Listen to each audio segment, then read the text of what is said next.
자, 다음으로는 교복 적개업체 선정 평가표의 주관적 평가 부분입니다. 학부모 위원님들께서는 주관적 평가에 실질적으로 참여하여 평가 결과에 대한 배점을 하게 됩니다. 처음부터 말씀드립니다. 평가 항목은 옷감의 재질, 교복의 완성도, AS 계획 등이 있습니다.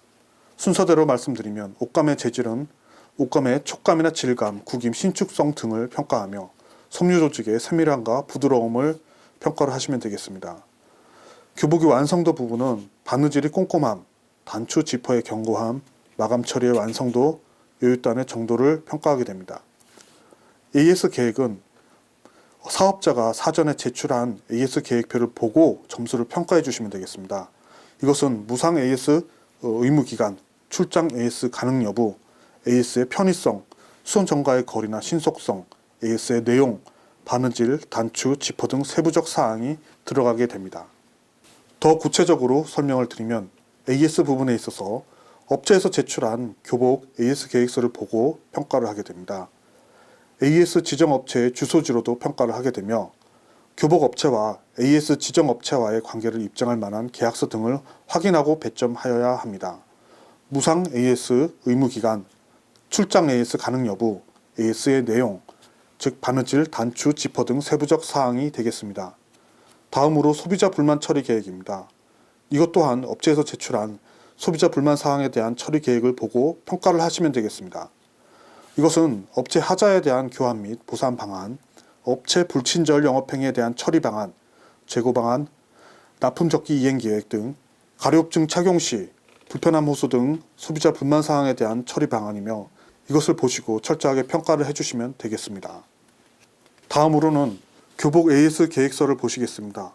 이것은 사업자가 사전에 제출하는 교복 AS 계획서로 AS 기간, AS의 편의성, 출장 AS 가능 여부, 택배 AS 가능 여부, AS의 내용으로는 시설 현황 AS 관련 시설 및 수량 기재, AS 세부 내용, 유상 AS 세부 내용 등이 있습니다.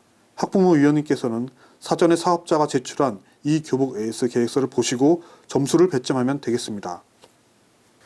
다음으로 소비자 불만 사항에 대한 처리 계획입니다. 이것 또한 사업자가 제출하는 것으로 제품 하자에 대한 교상 및 보상 방안, 업체 불친절 영업행위에 대한 처리 방안, 재고 확보 방안, 사이즈 교환 처리 방안, 납품 적기 이행 계획, 가려움증 및 착용 시 불편함 호소 등 소비자 불만 사항에 대한 처리 방안을 보시고 평가를 하시면 되겠습니다. 다음은 소비자 불만 처리 계획과 블라인드 심사 적절성입니다. 소비자 불만 처리 계획에 대해서는 방금 말씀드렸으며 2021학년도부터 블라인드 심사 적절성 부분이 새로 추가가 되었습니다. 이것은 블라인드 심사를 위한 견본품 제출 시 특정 상표를 의심할 수 있는 패턴이나 무늬, 단추, 사업장의 주소, 옷걸이의 상표 노출, 느슨한 가립 테이핑 등을 평가하는 방법입니다.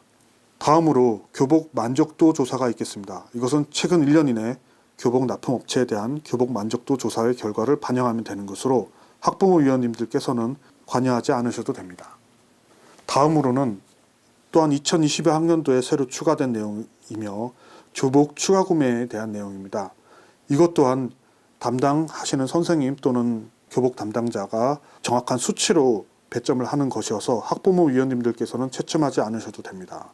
이것을 설명을 하자면 교복 추가 구매는 추가 구매 시 판매 거부의 건으로 사실관계가 확인된 경우에 해당하며 첫 번째로 학교 운영위원회, 학부모회, 학생회에서 관련 사항이 공식 안건으로 제출된 경우, 두 번째 경기도교육청, 교육지원청 국민신문고를 통해 민원인의 자녀가 당해 학교에 재학하고 판매자가 추가 판매를 거부한 사실관계가 확인된 경우 배점을 하게 됩니다. 다음으로 교복 품목별 단가 비율표에 대해서 말씀드립니다. 이것도 마찬가지로 교복 사업자가 제출하는 것으로 작년까지는 주관적 평가였으나 올해부터는 객관적 평가 사항에 들어가게 되므로 교복 계약 부서에서 측정한 수치에 따라서 점수를 매기게 됩니다. 다음으로 낙찰자 결정 및 계약 체결에 대해서 말씀을 드리겠습니다.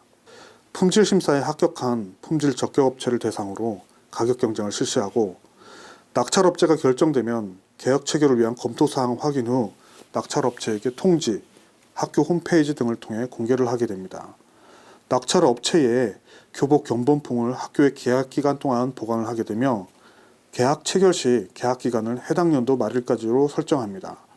납품 장소를 학교장이 지정한 장소로 하여 검사 검수를 철저히 하며 납품 기간까지 납품하지 못한 업체에 대해 피해 배상 조항을 명시합니다. 제품 하자에 대한 업체의 배상 책임 및 교환 등을 계약서에 명시하게 됩니다.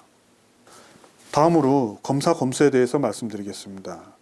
납품된 교복이 학교에 제출했던 견본품과 동일한지 확인하여야 하며 납품된 교복에 라벨이 부착되어 있는지 제조 연월이 표기되어 있는지 확인하고 라벨에 기재되어 있는 혼용률이 학교 교복 규격과 일치하는지 확인하셔야 됩니다. 또한 업체에서 제출한 교복 제조에 사용된 원단에 대한 공인인증기관의 시험 성적서의 혼용률과 라벨에 기재된 혼용률이 일치하는지 확인하셔야 됩니다. 납품 장소를 학교장이 지정한 장소로 하여 학교 일정 장소에서 검사 검수 실시를 하며 검사 검수단을 구성하여 검사 검수를 철저히 하게 됩니다. 납품 완료 시 최종 납품 확인서를 요청하여 확인하고 납품 시점에 각각 하자 이행 보증보험 증권 제출을 요청하게 됩니다. 교복 학교 주간 구매의 의류 제품 표시 사항에 대해서 잠시 말씀을 드리겠습니다. 여기에는 섬유의 혼용률, 즉 겉감과 안감 두 종류의 원단이 있으며 제조자명, 즉 제조 공장명을 기재하고 제조 연월, 최초 판매 시즌, 로트 번호 등의 어느 하나를 표시하게 됩니다. 캐시마크는 전기용품 및 생활용품 안전관리법 시행에 따라 교복의 경우는 안전기준 준수 대상 생활용품으로 라벨에 표시하지 않습니다. 그러나 표시할 수도 있습니다. 표시할 수도 있고 표시하지 않을 수도 있다는 점을 알고 계시면 되겠습니다.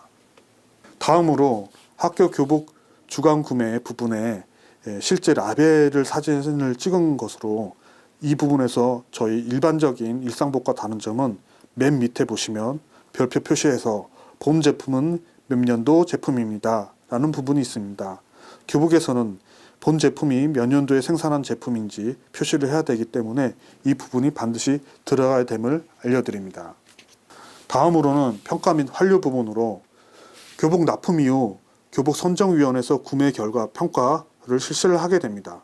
다만 주의할 점은 학생들이 충분히 교복을 착용했을 만한 시간적 여유가 필요하다는 점입니다. 학생들이 교복을 입고 그리고 입었던 기간이 충분히 그 교복을 평가할 만큼 시간이 지나서 만족도 조사를 하여야 한다는 뜻입니다. 조사 방법은 가정통신문이나 구글폼, 설문조사 등을 통해 조사를 하게 되며 조사 양식은 가이드북 참고자료 부분을 활용하시면 되겠습니다. 조사 결과는 학교 홈페이지 공개 및 학생 학부모에게 공개를 합니다. 조사 결과 다음 연도 교복 구매 계획 수립 및 선정 평가표에 가감점으로 반영하면 되시겠습니다. 이상으로 교복 선정에 대해서 말씀을 드렸습니다. 경기도교육청 학부모 심의협력과 중부관 최종원이었습니다. 감사합니다.